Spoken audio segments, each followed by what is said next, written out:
Moskva şahrında yaşayan Kırgızlar bugünkü işarabız Moskva şahrında jana Kırgızstandın hakimçiligimen birgelikte migrantların köprü болушу максатында ушундай иш-чара өткөрүп атабыз. Биринчи максатыбыз улуу инсандарды таңазалоо, экинчи максатыбыз акимдер менен биргеликте ушул чечилген проблемаларды чечип биздин элибиз.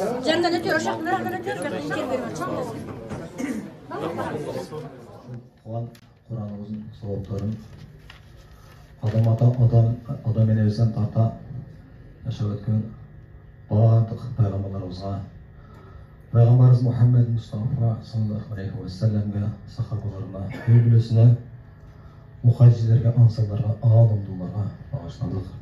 Aların katarında ötüp gitken bağırdığımızdan çoğ ata, çoğ annelerimizge Canı oşanlayla şu işaranın sebebisi olan Kırgız elinden çıkan oğulları, şu ata babalarımızga da bağışladık.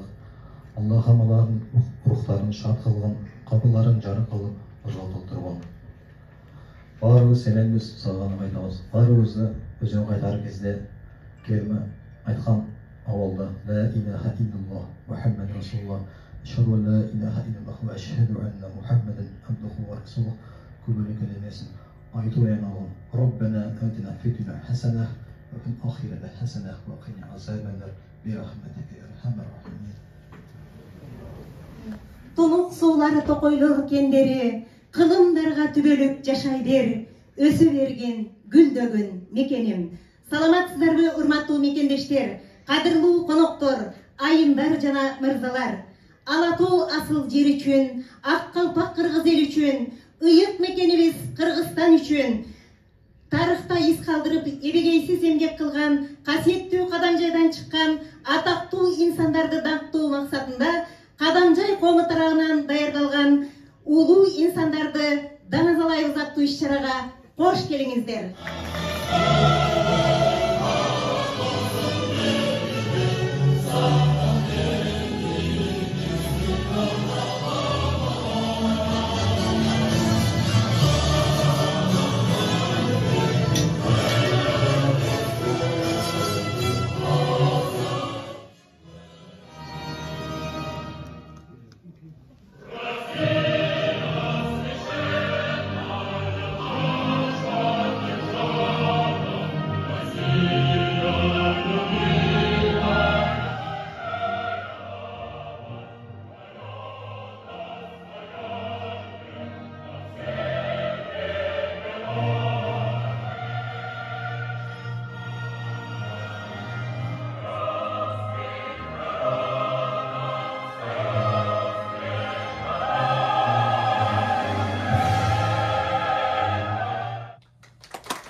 Аксакалдар кеңешинин төрагасынын орунбасары, Россиянын, Австриянын, Кыргызстандын Сүрөтчүлөр союзунун мүчөсү, биз менен замандаш өзгөчө инсан Тешебаев Асатилла ажыны, ошондой эле бүгүнкү иш-чаранын демилгечиси, мыкты жетекчи, экс-төрага, учурда Москва жана Москва областы боюнча Кыргыз диаспора кеңешинин төрагасынын орунбасары Исманов Данияр Айтмаматовичти чакырып коюуга уруксат этиңиздер. Assalamu alaikum. Ата мекенден жылуу салам алып келген кадырлуу конокторубуз бар. Кадамжай райондук мамлекеттик администрация башчысы Аким Шакиров Кутбеден Абдрахмановичти, ошондой эле Кыргыз Республикасынын Россия Федерациясындагы элчисинин кеңешчиси Кыштообаев Эрмек Карыбаевичти, элчилик кызматкери Доорбек Мекендештер, урматтуу кадамжайлык туугандар, барыңыздарга баяндаманын алдынан сиздерге мына алыскы Москва жосун Россия Федерациясында эмгектенип жүргөн биздин бир туугандарга жалпы эле Кыргызстандан, ошонун ичинен Кадамжай районунан ысык салам айтып кетүүгө уруксат этиңиздер. Эми ары түйшүктүү, жолсом оор мезгилде ар биринин адамдардын өзүнө жараша көйгөйү бар мезгилде мына ушинтип Кадамжай коомуну түптөп мына алыскы миграцияда жүргөн мекендештер башыңыздар биригип ошондой эле ушундай бир чоң иш-чараларды өткөрүп биздин мына Кадамжай районунан биз дагы делегация болуп келип мына сиздер менен жүз көрүшүп мына 2022 жаңы жылдын башталышында сиздер менен бир чоң иш-чарада катышып атабыз. Ушул иш-чарабыз жемиштүү болуп, ийгиликтүү болсун деген ишеничти айтып кетет элем. Анан баяндаманы жасап коюуга уруксат этсеңиздер. Урматтуу бир туугандар, кадырлуу касиеттүү кадамжайлык жердештер. Бүгүн мен кече гана Өрүк-Зарыл Баткен облусунун эң мыкты району деп табылган Кадамжай районунун жетекчиси акими катары гана эмес, кадамжайлык болуп төрөлгөнүм үчүн толкуп ташып төбөм көккө жетип сыймыктанып турам. Ишенип коюңуздар, Аксуу, Гавыян, Исбайрам дарыяларындай толкуп ташуу төбөсү көк бизге биз бирге болсок, бир максатка баш кошсок, алдыда дагы далай жолу мыктылардын мыктысы болорубузга ак делчилик ыкыласымдан терең ишенемин, ардактуу менин жердештерим. Биз момун мусулман болгондон кийин барар жерибиз акырет. Ошону бардыгыбыз намаз окуп, алхамдулилла мусулманбыз. Улуу инсан катары Абсаттар ажыны дагы бул киши өтө олия, алым, кары мурдагы Кыргызстандын муфтийине да кош кеткен экенсиздер. Биз ушундай диний көз караштагы биздин ажыларыбызды, алымдарыбызды олия катары мындай булардын жүргүзгөн иштери, жосон мунун шакирттери дагы Кадамжай районунда эмес, Кыргызстан, Өзбекстан, Казакстандагы орду бар олия, дамыла, алым катары ушул кишинин дагы улуу инсандар катарына кошконуңуздар бул дагы өтө сыймыктуу болуп турат. Ал эми туулаган чечендиги менен таң калтырган бабабыз Туя Кырчы атабыздын аким болуп келгенде ушул улуу инсандардын Кадамжай районунда кире бериш жерлеринде чоң панолорду уюштуруп баштаганбыз. Азыркы күндө мына көтөрмө айыл өкмөтүндө Молданияз менен Абдыкадыр Орозбековдун чоң портрети тарыхый мотивде черно-белый деп коебуз, кара ак түстөгү сүрөттөрү тартылып мындай панолор уюштурулду. Ал эми Бирлик айыл өкмөтү дегенде ал эми Кадамжай шаарында 10дон ашык панолор даярдалып сүрөттөр тартылууда. Кадамжайга кире бериш Ушкормон айыл өкмөтүндө оң жагында көзүңүздөр көрүңүздөр, айыл өкмөтү тарабынан 8 панонун даярдалып, алдыларыны бурчактарды басып, ушул улуу инсандардын сүрөттөрүнү Кадамжай районуна киргенде биздин хандардын мекени, улуу инсандардын көп экендигини билиндирген район катары калышын деп ушундай иш-чара менен баштадым эле. Келгенде эле ушул улуу инсандардын жашаган үйүнөн баштап улуу кетет Турумга, кызмат кылбай энеге кызы кетет Кырымга, кыянат кылган кишинин кыңыр иши бат болот, мээнет кылбай пул табып мингени темир ат болот. Оомал төкмөл заманда окуганы кат болот, береке турбай түйүндө бир туугандар жат болот. Жокчулук келип жылуулуп, зыгыран аны кант болот. Алдаган киши көбөйүп, айткан бир сөзү ант болот. Аялы укпай сөзүнө бетине кара так болот. Ыймандан чыгып кары жаш, ыдырап кеткен чак болот. Акыр заман болордо көз ачыктар көп чыгат. Көп жерлерди күйгүзүп, жерден жайнап өрт чыгат. Адамдардын ичинен асылдар аз чыгат, жемогуздар көбөйүп, жер астынан газ чыгат. Күйөөгө чыкпай кыздары үйүндө төрө отурат, бойго жеткен балдары болбогон иште болтурат. Кан төгүлөт жөндөн жөн, күндө айылда чуу болуп, ички иштер өтө көбөйүп, арак агат суу болуп, жата калып ичет, жакпаса да уу болуп, атасынын баласы өтүп турат куу болуп. Акыр заман болордо темирди жиптей өрөсүн, отуруп алып, очоюп, ааламды үйдө көрөсүн. Ушундай ырсактарыны Олуя Чүтөөгө айтып кеткен экен, бүгүнкү күндө болуп отурат. Урматтуу мекендештер, дагы бир жолу ушул иш-чараңызга бер болсун. Биздин ушул Москва алыста жүргөн мекендештер, бир туугандар, мына коноктор келип отурасыздар. Баарыңыздар тынч аман, ийгиликтер коштогон жакшы күндөрдү жолугушууга Аллах Таала өзү насип этсин. Рахмат баарыңызга.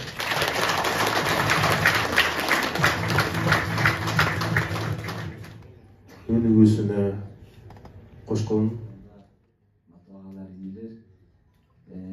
Мен деле айтат элем ушу бир туугандарым деп, кадамжайлыктардын жүздөрү мен үчүн өзгөчө сүйкүмдүү, өзгөчө жакын. Себеби дегенде мен 3 жылдай Кадамжай районунда иштеп келдим. Ошол жердин суусун ичтим, ошол жердин абасын жуттум, ошол жердин элдери менен бирге бир топ абдан жакшы өзүбүздүн ой тилектерибиз бар эле. 2002-ден 2005-ге чейин мен ушул жерде иштедим. Урматтуу Кадамжай районунан келген коноктор, куш келипсиздер. Кадамжай району дегенде мен ушул Кадамжай районунун түзүлүшүнөн, коомдун түзүлүшүнөн баштап иштешип келатам. Ал убакта миграция кызматында иштегенде ушул Россия Федерациясындагы коомдук уюмдар боюнча иш алып барчумун. Мен кадамжайлыктардын жаккан жери ынтымагы болду. Мен ушу Асатилла Тешебаев, Бейгмат Отонбаев, Исабек Тажибаевтан баштап, биринчи коом түзүлгөндөн баштап коом жетекчилери менен, айылдардын жетекчилери менен иштешип келатам. Ушул жерде отургандардын бир 80%-ын тааныйм десем жаңылышпайм. Ар бир вопростор менен кайрылышат. Себеби мен кадамжайлыктарга сөз берип койгондо, башында сүйлөгөндө күнү түнү силер менен иштешемин деп. Ошодон баштап, буягы блогерден баштап айыл өкмөтүнө чейин чала беришет.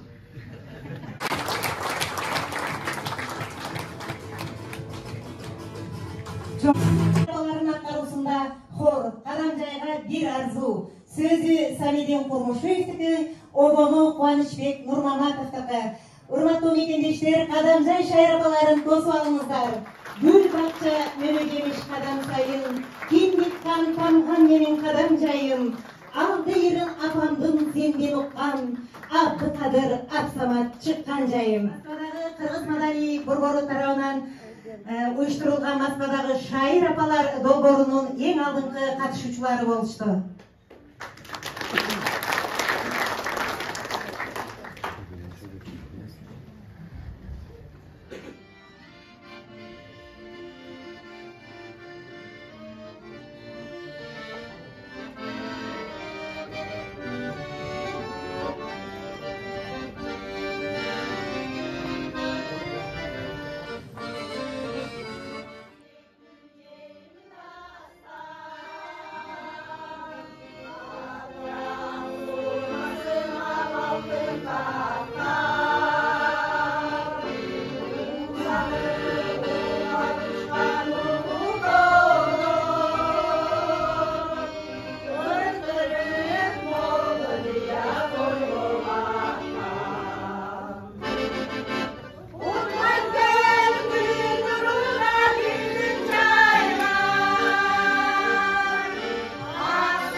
Декеринен Кыргыздын гавралары, чеберелери да келип отурушат.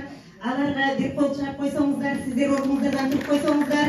Гавралары Камбарова Ыкмадовге Башкирулине, чебереси Назарбаева Халинса Халидинер, гаврасы Нурсултан.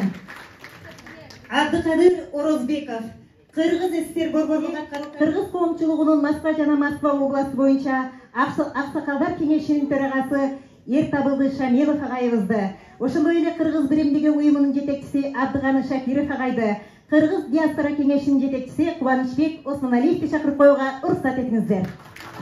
Урматтуу кадамжайлык эл карындаштарым, бүгүнкү улуу инсандарды куттайбыз деген байрамыңыздар менен чын дилимден аксакалдардын атынан өзүмдүн атынан куттуктайм. Assalamu алейкум, урматтуу мекендештер, урматтуу жердештер, баардыгыңыздарды бүгүнкү Жашнакай Кадамжай коому уюштуруп жаткан мааракеңиз менен чын жүрөктөн Кыргыз диаспора кеңешине аттан куттуктап уруксат этиңиздер. Бар эле билет, Кадамжай коому эң алдыңкы үлгүлүү коомдордун бири. Аны өзүнүн иш-чарасы менен, иш аракети менен, пландары менен, долбоорлору менен бир нече ирет тастыктады.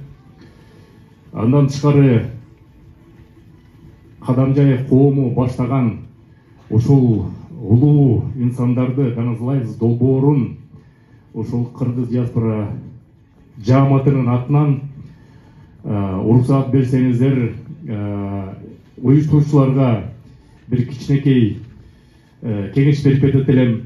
Ушул жерден баштап ушул долбоорду эстафета катары ар бир райондорго берсеңиздер, ар бир райондун өзүнүн улуу даназалачу инсандары бар. Алардын да арбактары ыраазы болот. Ошол менен биргеликте башыбыз биригип ушундай долбоорлорду көрүп, көзүбүз ачылышып, сый урматыбыз көбөйүп бири-бирибизге өзүбүздүн улуу тарыхыбызды дагы бир жолу эскертип коюуга мүмкүнчүлүк болот экен.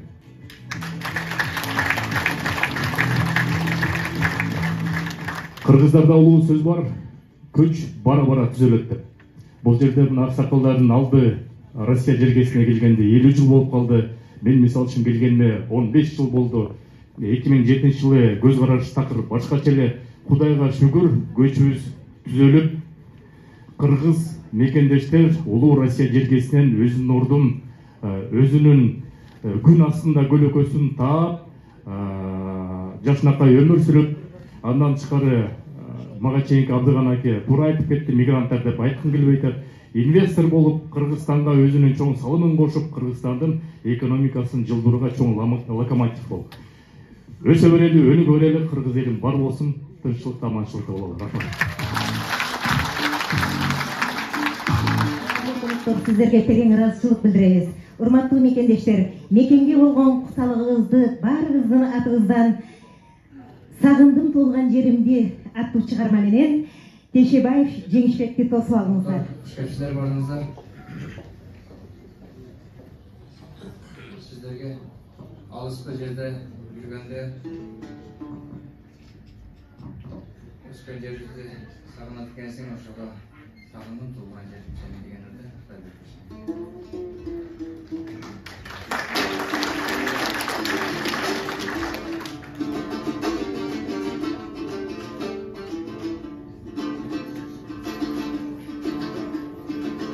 Yaşıl cibekti çaman kanday, çaykaldıgan törümdü sağımdım ay. Yaşımda keremet kanday güç var, yol güdüp men sağa kaman kanday. Saktadım unutpay helesingdi, salkın törgüz kaldap belesingdi. Saymalı toğlarım gözden ucu, sağındım tuğulgan yerim seni, sağındım tuğulgan yerim seni.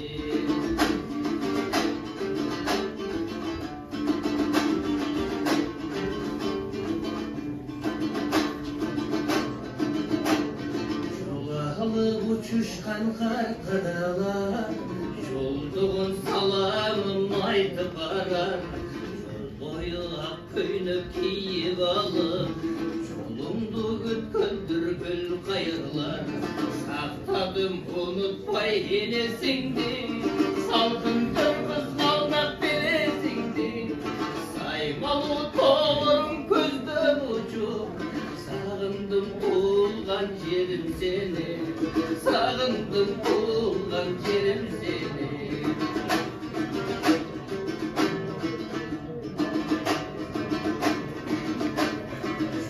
Yolalı uçuşkan karkıdalar, yolduğun salamım aytıp arar.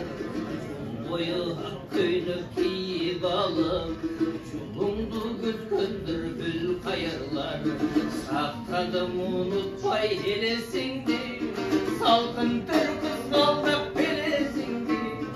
Saymalı toğlarım gözden ucu, sağındım tuğulgan yerim Sağındım tuğulgan yerim seni, sağındım tuğulgan yerim seni.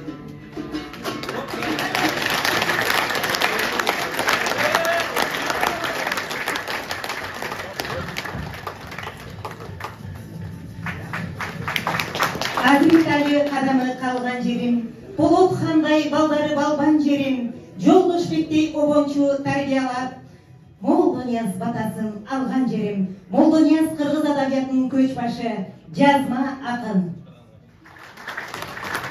Кыздаркан Мойдунова эжекебиз, ошондой эле Абдырасул. Бүгүнкү кеченин катышуучулары, бүгүн мына Кадамжай коому жетекчилери бардыгы биригип ушул жакшы долбоорду көтөрүп чыгыптыр. Улуу инсандарды эскеребиз деп. Бул улуу инсандардын катарында биздин бабабыз Молдонияз Эрназар уулунун атат алып турганы биз үчүн чоң сыймык. Биз урпактар келечекте ушул атабыздын ырларын, санаттарын, бардык жетишкендиктерин элге жеткирүү бул биздин милдетибиз. Өз мезгилинин улуу философу, ойчул, ар дайым элдин, жердин, жаратылыштын өзгөчөлүктөрүн ырга кошуп айткан бабабыз биз үчүн чоң сыймык. Рахмат сиздерге ушул бүгүнкү иш-чарада катышып, улуу инсандарды эскерип отурганыңыздар үчүн.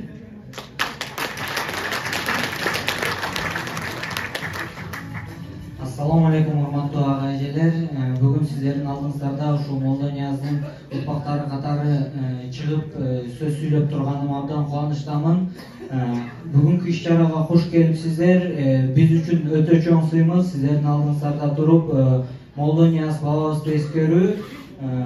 Анан айта кетчү нерсе, Молдонияздын ырлары ушунчалык билимге, ушунчалык философияга жакын болгон үчүн анын ырларын окуп же болбосо бирөөнүн астында Молдонияздын санаттарын эскерүү мен үчүн коркунучтуу. Себеби мен ойлойм, Молдонияз жазып калтырган нерсени толук ачып түшүндүрүп жеткире албайм же болбосо өзүм деле толук түшүнө албайм деп ойлогон үчүн мен Молдонияздын санаттарын көп жерде эскербегенге аракет кылам. Бирок ошондой болсо деле Кызыл Булак айылында Молдонияз бабасынын атын алып жүргөн мектеп гимназиясынын кире беришинде жазылып койгон 4 сапты сиздерге айтып койсом, 12 айды жыл деген, 14 оору сил деген.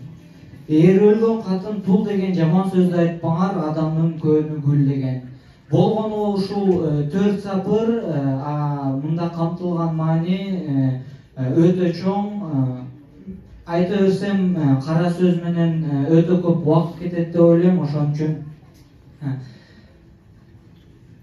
окуганда Молдонияз санаттарын, чыккансыды далымда канаттарым.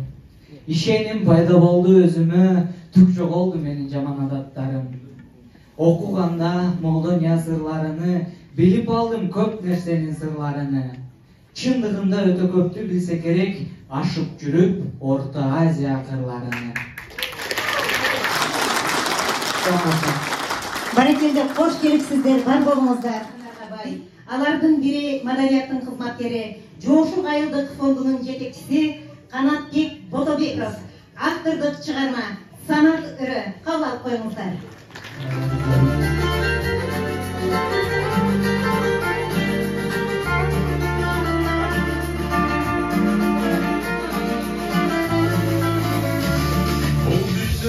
Жашоо кыйын болду түшүнүп, ынтымакта жолу жаша, болсо кана өлгүлүп. Тынч жашоону унуттук биз, урмат сыйдан алыста. Жалгабай турчалдырбо, улуттарга бөлүнүп. Күз барыда күнөрү бул көздөндөгү ач көздү. Акыр эски жоготтук да, алдаганды буз көрдүк. Эй адам саташпагы, ач көздүктөн арылдык. Жан дүйнөнү унутпайлы, зардаптарды бүткөрдүк. Эй адам darıldı. Can düğününü unutmaydı, zardaktardı bütkürdü. Bir dağlamda can salamı, belki deyin barımı. Unutmayın akıl etti, baylık hasil untulu. Ölüm alsa kalan varım, büt bayrıdır masabı. Sabah atsan senden kalan, dilden çıkan cıvı. Ölüm alsa kalan varım, büt bayrıdır masabı. Sabah atsan senden kalan, dilden çıkan cıvı. Bir sabahla hayta bir aç gözlükten aldanma. Yaratkanın barını görün, denk olsun çıkar rasa. Yaşam ötkün gündüründün, ayrılmada uyalma. Ahiretke yol salınır, can düğünümüz nazarda. Uymalga gel kazalagın, cüröktürgü jarangı. Yaratkandan bir de sonra, kabul kılsın vatandı. Bir adam sattadaş bağın, aç gözlükten arıldım. Başın sılan çekim derdin, getirdiğin hatandı. Bir adam sattadaş bağın, aç gözlükten arıldım. Başın sılan çekim derdin, getirdiğin hatandı.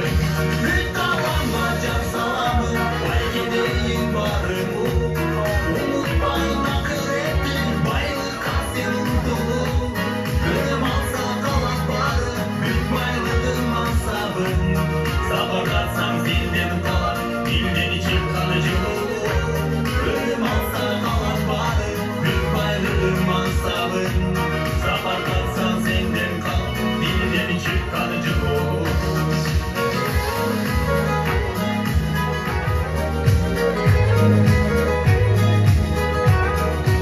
Can salamı, belki deyin barımı. Unutmayın akıl ettin, baylık hasil untulu. Ölüm alsa kalan barı, büt baylıdır mansabın. Sabah atsan senden kalan, dilden içip kalıcı olur. Ölüm alsa kalan barı, büt baylıdır mansabın. Sabah atsan senden kalan, dilden içip kalıcı olur. Канатбек Фотобеков, Гүрматгери, Туяк Эрназар уулу, ойчул, данышман, көрөгөч ырчы. Өрү төгүлгөн чебер кызыңыздар Гүлайым Салигинованын аткарысында кабыл алып коюңуздар. Сиздер ушу куягатабыздын акыр заман болгондо деген чыгармасын мен сиздерге колунан келишинче айтып берсем. Угуп койбой атасын, уулу кетет урумга, кызмат кылбай энеге, кызы кетет кырымга. Кыянат кылган кишинин кыңыр иши бат болор, мээнет кылбай пул таап, биңгени демир ат болор. Оомал төкмөй заманда окуганы кат болор, береке үйдөн жоголуп, бир тууганда жат болор.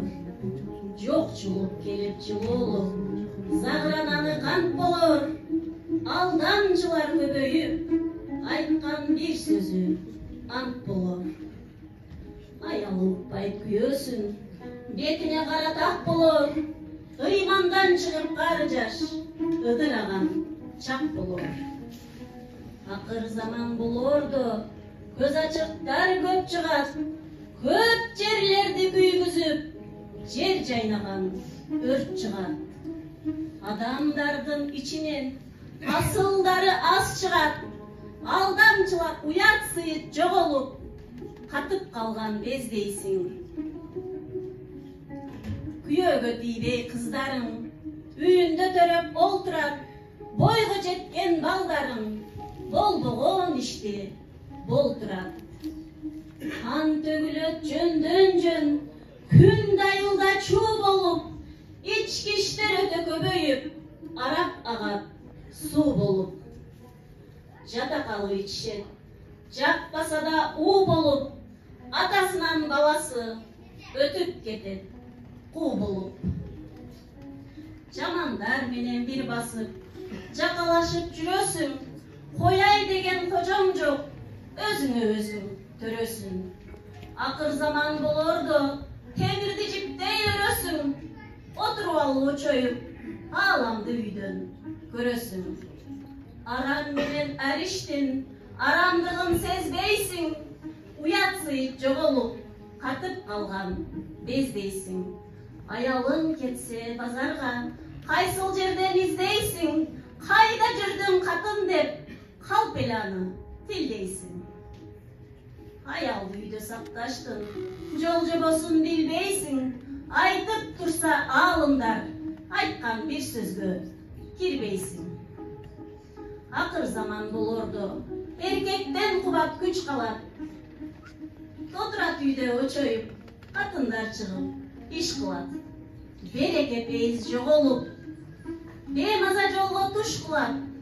Карадалы кыздарым, көчөдө өтүп бараткан, жигитти көрсө ышкырат. Билмек сен болуп калып эле, бирдинди бекем тутпайсың. Билип алдым көптү деп, бириңди бириң укпайсың. Ынтымагың ыдырап, өзү келсе муштайсың.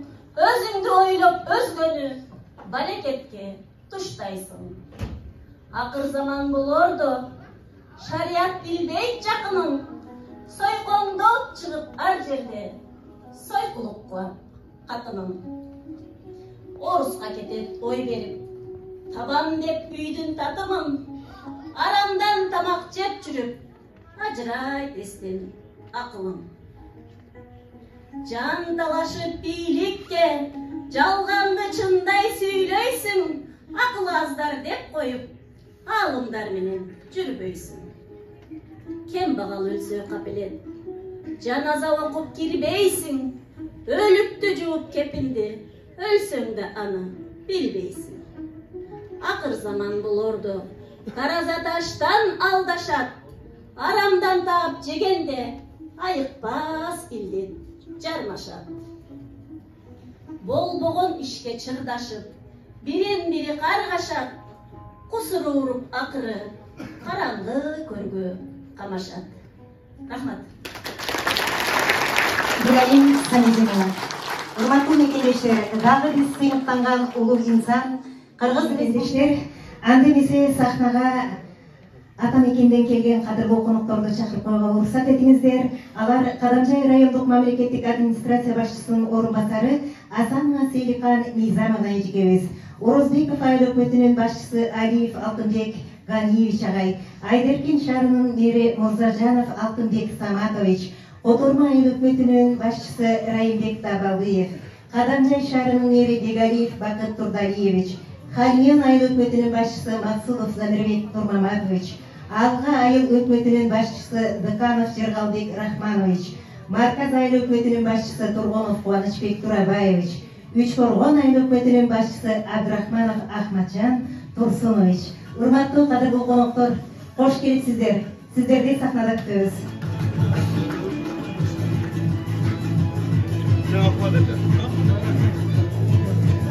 Кутмандуу күнүңүздөр менен. Урматтуу биздин Россия Федерациясында эмгектенип, иштеп, иш тажрыйба арттырып жүргөн мекендештерибиз.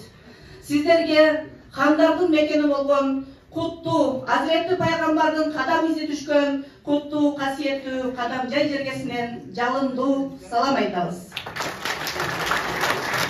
Урматтуу мекендештер, сиздер бөтөн элде, бөтөн журтта жүрүп, өзүңүздөрдүн патриоттук сезимиңиздер менен жүрөгүңүздөр ата мекенди ойлоп, туулган жердин топурак алтын деп, өз мекениңиздерди ойлоп, өзүңүздөн чыккан улуу чыгаан инсандарды муундан муунга даңазалап өткөрүп берүү максатында бүгүнкү бир өзгөчө иш-чараны уюштуруп турасыздар.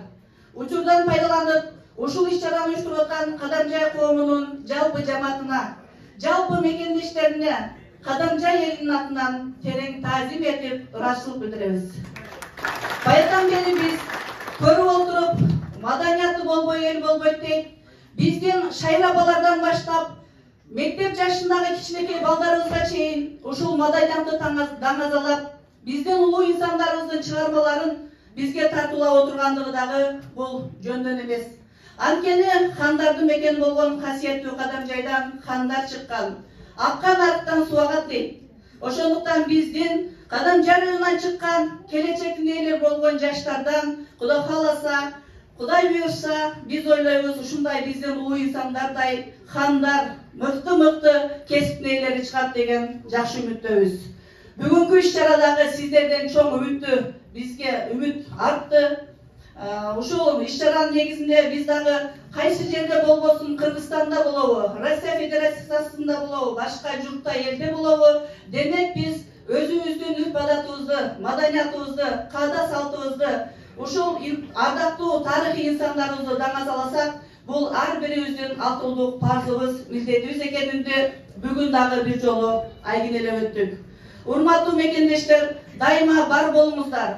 Сиздер биздин районубуздун социалдык экономикалык өнүгүшүнө зор салым кошуп, материалдык жактан жана моралдык жактан колдоп, кубаттап келесиздер. Мына өзүңүздөргө белгилүү болгондой, пандемия учурунда биринчилерден болуп, жардам колун сиздер сундуңуздар. Ошондой эле 2021 жылдын апрель-май айларында болгон чек ара тополоңунда, чырында дагы сиздер алгачкылардан болуп, ушул Россия Федерациясынан туруп Кыргызстанга барып, Баткен элине, Лейлек районуна, Баткен районуна жардам колуңуздарды сунуп келдиңиздер. Ушул биздин жалпы Кадамжай районунун калкын бириктирген, Кадамжай коомуну түптөгөн негиздөөчүлөргө, жалпы эле 74 Кадамжай коомунун төрагаларына, ошондой эле биздин маданиятты көркүнө чыгарып, бөтөн журтта, бөтөн элде маданиятыбызды даңлап жүргөн маданият кызматкерлерине дагы бир жолу баш ийип таазим этем. Урматтуу жерлештер, дайыма бар болуңуздар. Өмүрүңүздөр узун болсун, ырыскыңыздар палган болсун. Биз ойлойбуз, сиздердей опыт алган чыгармачыл инсандар биздин кайра Кадамжай районуна барып, Кыргызстандын, Кадамжайдын, Баткен областынын керегине жараган мыкты кадрлар болосуздар деп биз ишенебиз. Дагы бир жолу бүгүнкү иш-чарага таазим этип, рахмат айтып, аягына чейин жакшы маанайда өтүшүн тилеп кетем. Саламатсыздарбы, урматтуу мекендештер жана коноктор. Бул азыр көптөгөн сөздөр болду. Мына биздин аксакалдарыбыз кандай жакшы сөздөрдү айтты. Мен Москвага 3 жолу келдим. 4-үнчүсү. 15 жыл алдын келген экенмин. 15 жыл алдыңғы келгендегі күн менен азыркы келген башкача. Онда мен өзүм дагы коркуп жүргөм, эки жастарым. Сиздер дагы билемин, кээ-бирлерин мына ушул фондду, коомду адамдардан ушу 5 жыл сомдон кегил акча чогултайлап бири-бирибизге жардам кылайлы деп түзүүчүлөргө мен бул биринчи мына аксакалдарыбыз, акбарга көп жүргөн деп ойлойм. Мен баарын аттарını, кээ-бирлеринин аттарын айтпай коеюн. Көп да, Асыл ака бар. Туурабы, Даниярларды көрдүк, өмүр, буга чейинги колдоп, бири-бириңиздерди бул коом эмнеге түзгөн? Коом ушул Москвада дагы биздин миңдеген сиздерге иштеп, акча таап, үйгө, элге, журтка салым кошоюн, бала батыраны багайын деп ушул жака келген адамдарга колдоо максатында түзүлгөн. Мен ошол коомду түзгөндөргө биринчиден таазим этем. Мындай биздин өзүбүздүн улуу инсандарды Москвада бир эстеп коелу, эскерелик, унутпайлы. Бизде ушундай ата-бабаларыбыз бар деп ушул уюштурганыңыздар эң чоң. Бизди дагы чакырып, бул башкача күн болот да бүгүнчү. Ар бир сүйлөгөндө мынакей биздин аксакалыбыз келип жакшы сөздөрдү айтып кетти. Бул аксакал сүйлөп атканда мындай жүрөктү тызылдата турган сөздөрдү айтып атат да. Эми мен сиздерге кааларым ден соолук болсун. Сиздер бир эле Кыргызстанга эмес, бул чет жака дагы ушул мамлекетке дагы өзүңүздөрдүн салымыңыздарды кошуп жатасыздар. Ушул жерден акча таап атасыздар, ушул жерге налог төлөп атасыздар.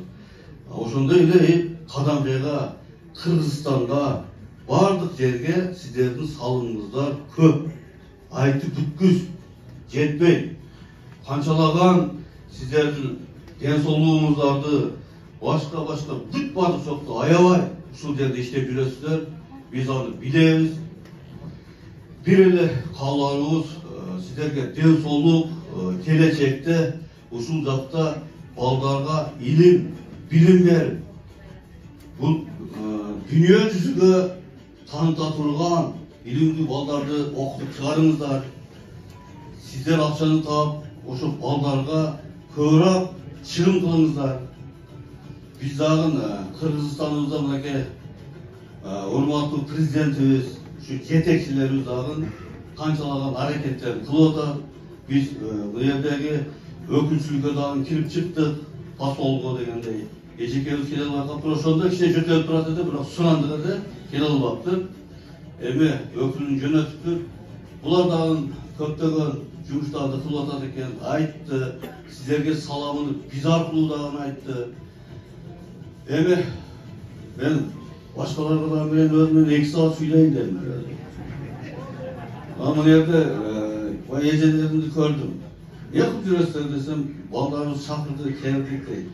Же небере каратып койдубу? Жок, бүт күн карайбыз, 10 күн эс алабыз дейт.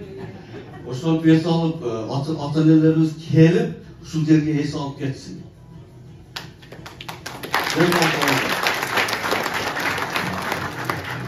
Саламатсыздарбы, урматтуу мекендештер, туугандар. Мына бүгүн биз сиздер бизди шынчалык эле урматтап, ушул иш-чарага чакырганыңыздар үчүн, ушундай иш-чараны уюштурганыңыздар үчүн сиздерге ыраазычылык билдиремин. Мына жаныбыздын алдынан жакшы иштер болуп атат. Мен ушул нерсени көрүп өзүмчө таасирлендим. Биз өзүбүздүн агайыбыз Эгембей Дарматов деле намазалап иш-чаралар өткөрүп жүрөт экенбиз. Эми биз дагы ушул белгилүү сандарды өзүбүздүн айыл өкмөтүнүн аймагындагы жаштарга үлгү катары биз дагы ушундай иш-чара өткөрсөң деген ойдо калдым. Ушул менен көп сүйлөбөйүн, ушул сиздерге бардыгыңыздарга ден соолук каалаймын, иштериңиздерге ийгилик болсун. Ушундай дайыма жакшылыктарда, ынтымакта бири-бирибизди сыйлап жолугушуп жүрөлүк. Ассаламу алейкум, урматтуу мекендештер, урматтуу коноктор. Бүгүнкү маданий иш-чарабыз өзгөчө орду бар күндө белгилеп отурган күн болуп атат. Анткени мына биздин Кадамжай районунан чыккан өзүбүздүн ардактуу батырларыбызды, башын эл таанымын даңктуу атууларыбызды даңазалап отурабыз. Ошол эле мезгилде өзүбүздүн атууларыбызды даңазалоо максатындагы иш-чаранын артынан биз баарыбыздын башын бириктирип, ушул мекендештердин башын бириктирип жерден уюштуруп отурат. Мына уюштуруу тобу чоң ыраазычылык билдиребиз. Бул жака келип, мен Бишкекте жүргөндө эле болот. Баардык жерде кыргыздар, Кудайга шүгүр. Анан туугандар каякта десек, жердин асты менен жүрөт алар дейт. Бул да болсо ийгилик, Кудайга шүгүр. Биздин журтубузга. Эми мына чындап айтканда, сиздер биздин мамлекетибиз үчүн, биздин үй-бүлөбүз үчүн, өзүбүздүн жерибиз үчүн чындап инвесторсуздар. Баардыгыбызга белгилүү, айылда отуруп, эмне керек болсо сиздерге айтабыз. Дайым айтабыз. Дагы кеч болуп калды же башка болуп калды деп ойлобой, түнбү күндү сурайбыз. Рахмат сиздерге. Ушул нерсени өзүңүз чечип бериңиздер. Анткени эми сиздерге калып айтайын, узун өмүр болсун сиздерге. Кудайым ийгилик берсин, оору суркадан алыс кылсын. Бөтөн элде, бөтөн жерде ушундай ысыкты, суукту дебей иштеп, элим жерим деп жүрүп, кала берсе ушу элдин маданий иш-чарасына, социалдык иш-чарасына жардам берели деп, 2 күндөн бери мына жерде тургундарыбыз менен сүйлөшүп атабыз, алда койгон максаттарды угуп атабыз. Отуруп өзүнчө толкунданасың. Чоң рахмат. Анткени биздин эл өзү мамлекет экен буякта. Мамлекет кыла турган, жасай турган иштерди алда коюп пландаштырып отурат. Эң чоң ийгиликтерге жетишебиз деп, Кудай буйрса, максат коюп атабыз. Рахмат да бир жолу. Дайым сиздерге ийгиликтер коштосын. Рахмат. Бололкан Абдыкадыр Абсаматтай, хан чыккан касиеттүү Кадамжайдан демекчи. Ассаламу алейкум, кадырлуу касиеттүү Кадамжайдын тургундары, урматтуу жерлештер, Москвада иштеп жашап аткан туугандар, баарыңыздарга мына ошол Кадамжайды менен Хаймион айыл өкмөтүнүн атынан ысык салам алып келдик. Ишиңизде ийгилик каалайбыз. Мынакей менин алдымдагы бир канча мэрлер, өкмөттөр, акимибиз Абдрахманович айтып кетти. Биз сиздерди мигрант дебейбиз. Мурдагы кечеки мигрант, бүгүнкү инвестор айланыңыздар. Сиздер мына ошол Кадамжайда биз ар бир айыл өкмөттөрү анализ кылып караганда жасалган иштин 40 50%-на чейинки эл жасаган иш, өкмөт жасаган иш деп бөлөбүз да. Элден инициатив кылып, эл тарабынан жасалган иш ошончо деңгээлге жетип калды. Канчалаган миллиондогон сомдук акчаны каражатты бул жерде жүрүп, 10-15 болуп бир үйдө жашап, 12-15 сааттан иштеп тапкан акчаңыздарды өзүңүздөрдүн элиңиздерди, өзүңүздөрдүн жериңиздерди сүйгөнлүктөн, ошол элиме жериме бир нерсе кылып коеюн, пайдамды тийгизейин дегенден бул жактан ал жакка салып, биздин элдин дагы, журттун дагы социал-экономикалык абалын көтөрүүгө сиздердин зор салымыңыздар бар. Сиздерге биз терең ыраазычылык билдиребиз. Биз бул өткөрүп аткан иш чарадан биринчиден ошол биздин мигранттардын көйгөйлөрү менен таанышалы, алардын ийгиликтери менен таанышалы, көйгөйлөр болсо чечкенге жакындан жардам берели, коомдун жигиттери менен жакындан таанышып, тыгыз байланышта иштейли деп Кутбин Арахмановичтин сунушу менен колдоосу менен ушул жерге келип турабыз. Мындан ары бизден ушундай хандар чыккан экен дебестен, мындан ары биз ушундай хандарды чыгарып тарбиялашыбыз керек. Бул баарыбыз ынтымак болсок, баарыбыз биргеликте иштесек, сөзсүз түрдө биздин жерден, биздин элден мындай кыйын эл баштаган, журт бийлеген хандар, жетекчилер чыга бермекчи. Баарыңыздарды бүгүнкү иш чара менен куттуктаймын. Тынч болуңуздар, аман болуңуздар. Биздин элибиз, журтубуз ынтымакта болсун.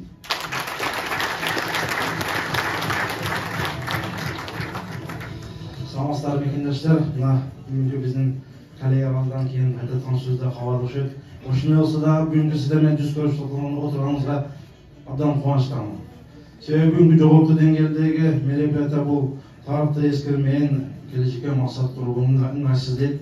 Келечекке максат куруунун эң баштапкы фундаменти бул тарыхты эскерүү. Бул чоң иш чара экен.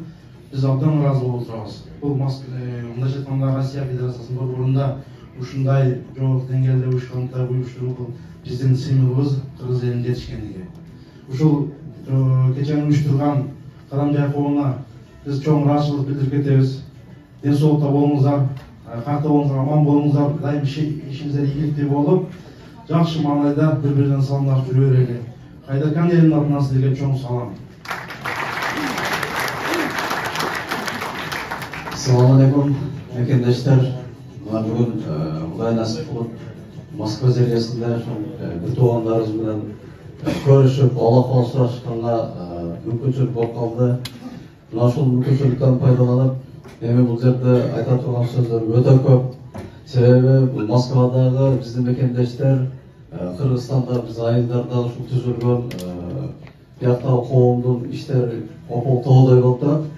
Анткени билебиз, биз айылдык көтөрмө айлык боюнча айылдарда түзүлгөн фонддор бир канча социал-экономикалык багыттагы иштерди аткарып, анан элдин жыргалчылыгы үчүн бир канча жардамдар берип келет.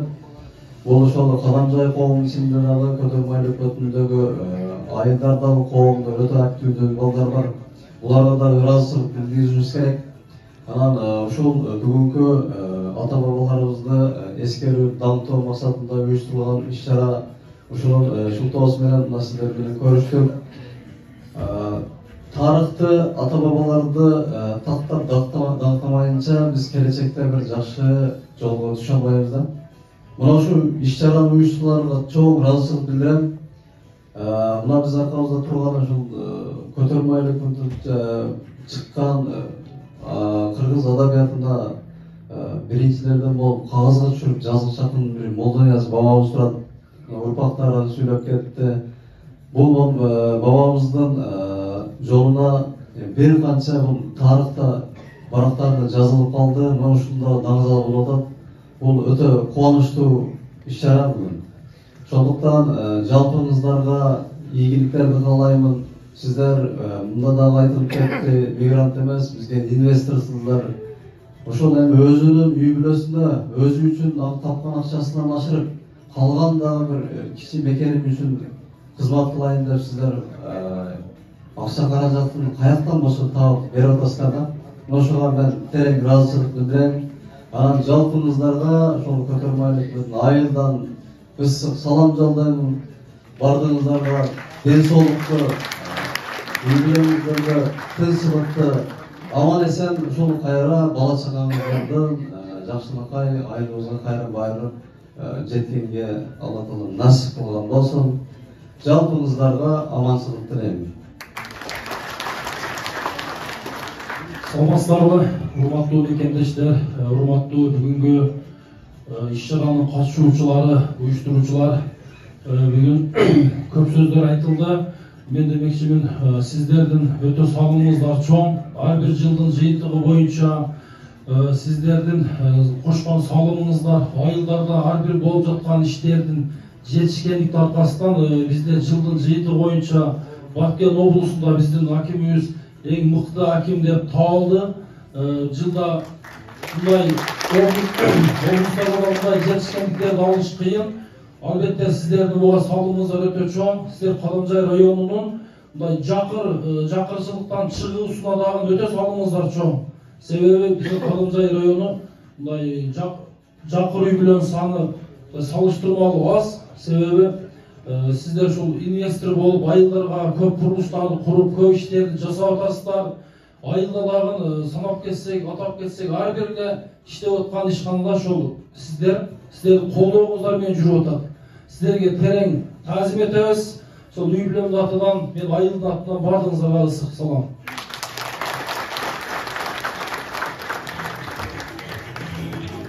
Урматтуу бүгүнкү иш-чаранын катышуучулары, атын атаса куту сүйүнөт дейт. Муш жесең да көптүн алдында же дейт. Биз дагы Кадамжай районунан, Кыргыз Республикасынан куру кол келип жокпуз. Биз сиздерге чейинчерlik материалдык колдоо көрсөтө албасак дагы сиздерге стимул боло турган, тарыхта кала турган ушул сыйлыктарды ала келдик. Аны эмесе ушул сыйлыктарды тапшырып коюуга уруксат этесиздер. Сыйлыктарды тапшыруу үчүн Кадамжай райондук мамлекеттик администрация башчысы Кутбидин Абдрахманович сизден суранабыз, келип берсеңиз.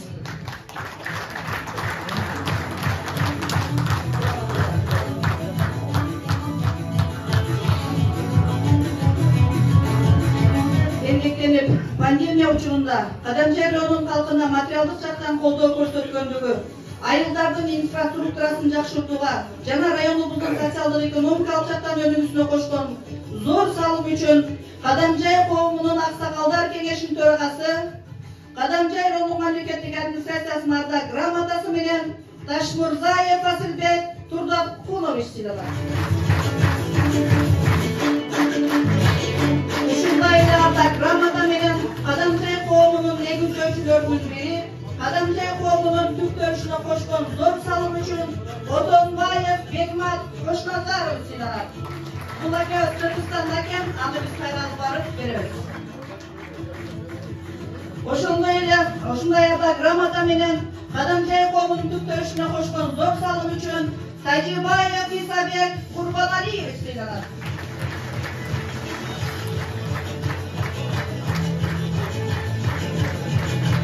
Ушундай ардак грамота менен Кадамжай коомунун түптөрүшүнө кошкон зор салым үчүн Абдуллаев Нурбек Эркенбекович сыйланат.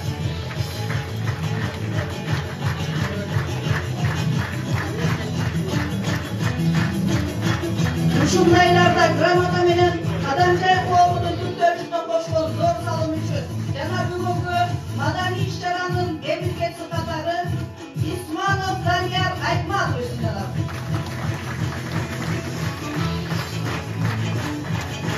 Ушундай ардак грамота менен Кадамжай коомунун азыркы мезгилдеги ошол төраганын учурунда өткөрүп жаткан иш-чаранын уюштуруучусу Акматов Өмүрбек Сырганбаев сыйланат.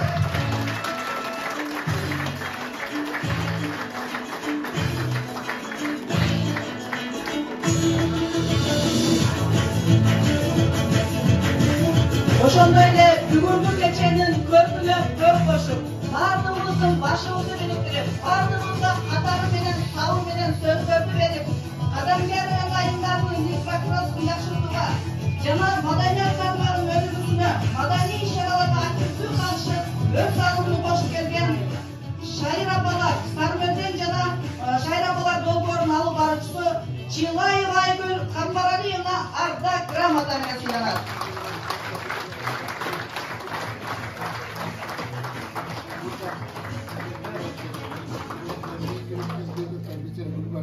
катышуучулар, ошол Кадамжай коомунун берген сунушуна негиз биз айрым бир инсандарды, ошондой эле айылдык Кадамжай коомунун ошо төрайымдарына ыраазычылык каттарды ала келдик эле, аны да тапшырып коюуга уруксат этесиздер. Биринчи ыраазычылык катыбыз урматтуу Кадамжай айылдары коомунун төрайымы Аманова Кадыча Кушбековна жана аялдар жамааты. Сиздерди ушул маданий иш-чараларга кошкон зор салымыңыздар үчүн Кадамжай райондук мамлекеттик администрациясынын атынан жана жеке өзүмдүн атынан ыраазычылык билдиремин. Сиздерге чын ден соолук, иштериңиздерге ийгиликтерди каалайм деп Кутбедин Абдрахманович. Келиңиздер, апалар. Ушундай эле ыраазычылык кат менен Кадамжай кайрылтары коомунун жетекчиси Тахтарова Гүлбара Пасановна эжекебиз сыйланат. Ушундай эле ыраазычылык кат менен Мадыяров Сүйүн Маккамбаев сыйланат.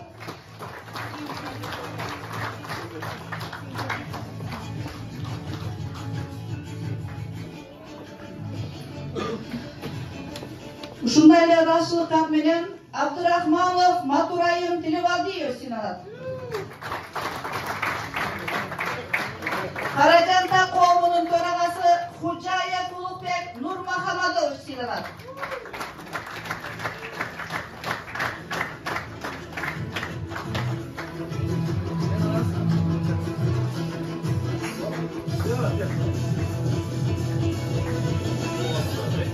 Келиңиз, Хужаев мырза.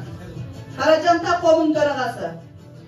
Ушундай эле ыраазычылык кат менен Өтүкчү фондунун төрагасы Мусаев Жылдызбек Абдыбакирович сыйланат.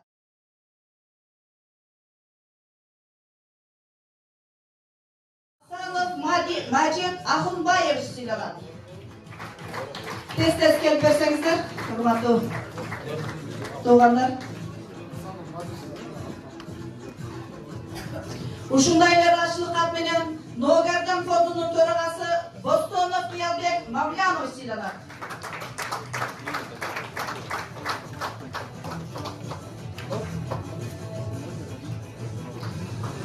Санкт-Петербург шаарындагы Кадамжай ынтымагы фондунун төрагасы Камалов Бакытбек Махматович жана жалпы жамааты ыраазычылык кат менен сыйланат.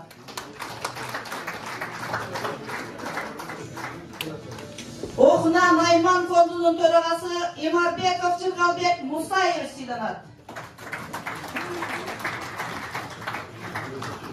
Келечек Жаш Тилек фондунун төрагасы Мийдинов Тажыбай Салымович сыйланат. Керегеташ фондунун төрагасы Закиров Руслан Мирадинович сыйланат.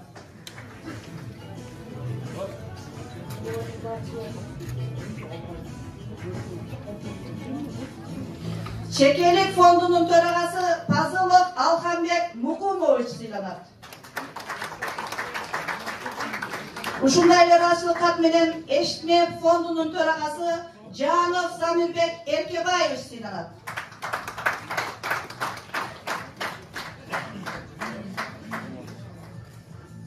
Моло фондунун төрагасы Бекболов Кубанычбек Абдыгапарович сыйланат.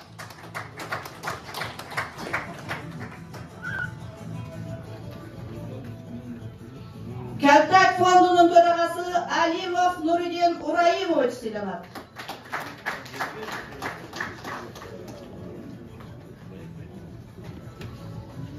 Карадөбө фондунун төрагасы Жамалов Санжарбек Жанибекович сыйланат.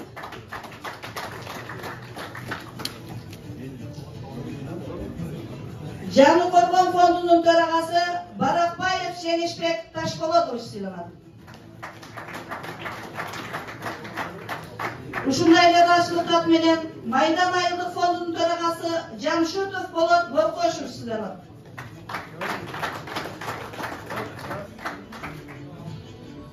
Бостон фондунун төрагасы Салиев Абдусамат Токтобаевич сыйланат.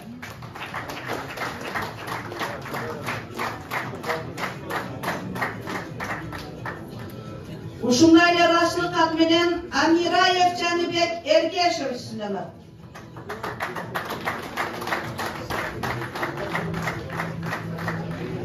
Ушундай эле ыраазычылык кат менен Шакиров Байыстан мырза сыйланат.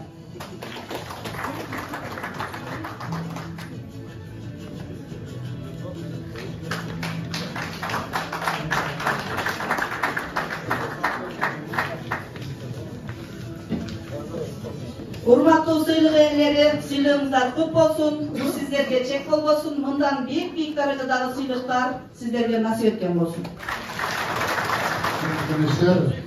Азыр сыйлығыңыздар болсын. Анан бүт коомдун төрағаларга бардыгына берсе татыктуу. Эми коомдун ушул өкүлдөрүнүн сунушу менен шундой болуп калыптыр. Анан бир дагы өзгөчө немен айтып коеюн. Биз ушул эмеде караганда мына шайыр алпалар тобуна бербей калыппыз да. Сиздерге отдельный бир чоң ыраазычылык жиберебиз сиздерге.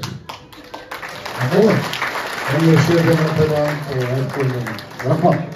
Чоң рахмат сиздерге дагы. Рахмат. Андемесе, урматтуу мекендештер, алган сыйлыгыңыздар кут болсун. Биздин райондундагы чыган, атактуу, биз кыйматтанган инсаны Акбода жана Алма гүлү деген чыгармасы менен сиздердин сыйлыгыңыздарды куттуктап, Канатбек Бокобеков сахнада.